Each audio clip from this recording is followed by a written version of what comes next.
Research suggests that Omicron cases rather causes much milder illness than Delta variant that spurred the country's third wave. Discovery Health says the Omicron variant is nearly 30% less severe. Earlier, Discovery released data showing that the Pfizer vaccine is less effective against Omicron.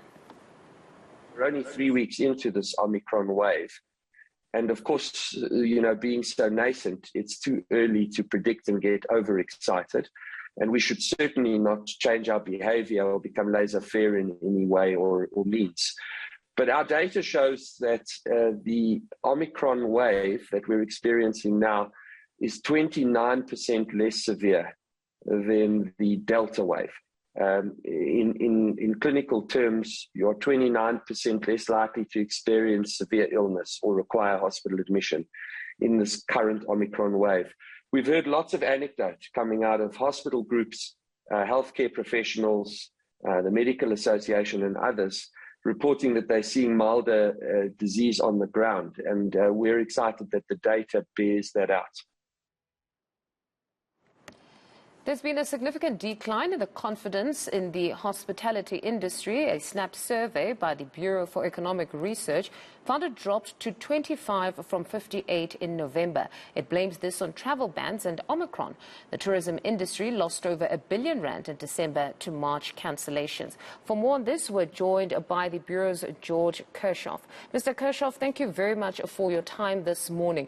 Perhaps to start with the confidence. When we speak of confidence, what exactly are we assessing? Are we assessing the ability of the sector to attract tourists or the ability of the sector to comply? Just before we get to the figures. Yes, we conduct a survey among hospitality providers such as hotels, also retailers and transport providers.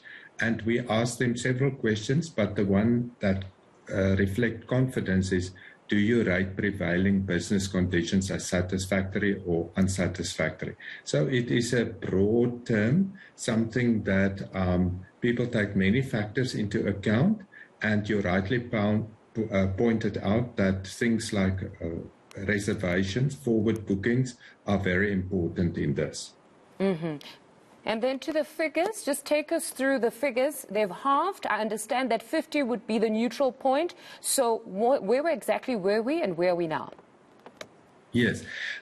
So when we did the survey in November, there was a huge increase in confidence, up from 11 to 58. So previously 1 out of 10 would have been satisfied with prevailing business conditions, and that jumped to nearly 6 out of 10 as local and foreign reservations increased. And this is the first time in 20 months since the start of the pandemic that this industry received more visitors.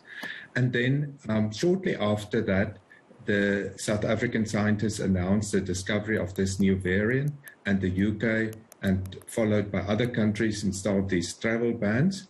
And then in the first week of December, we followed up with those respondents, and confidence fell from that 60 to 25. So many reported, cancellations, postponements.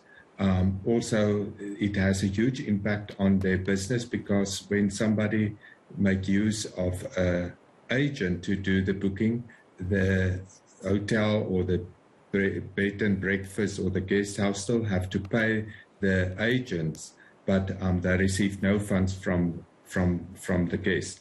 So that was a huge knock, and the knock is not only on the the hotels, but it is also the supporting businesses, the transport providers, the tourist guides, but also many retailers. If you think here in Cape Town, we have the V&A waterfront, and that is prime time for foreign visitors. So at the moment, until the relaxation of this travel ban, South African hospitality had to rely on local visitors. Mm-hmm. And then in terms of the announcement to remove us from the red list, will it have some sort of a positive impact at this point? Yes, definitely. I think that has really lightened the hearts of the providers. How many of this will now translate to in bookings or that we still need to see. It's early days. So obviously people have postponed their travel plans. Many that would have come in December now may only come later this year, next year. But we hope that those that plan for January, February will still stick to that. Obviously, everybody is very concerned about the fourth wave, the Omicron virus. So that may also, even if the travel bans are lifted, still people may be worried about traveling, both local people, but also foreigners. Now, speaking of local, Africa. I take it then that we cannot really expect domestic tourism to keep us afloat either, because there's just that apprehension. You are absolutely right. But fortunately, it's summer in the southern hemisphere, so we can sit outside.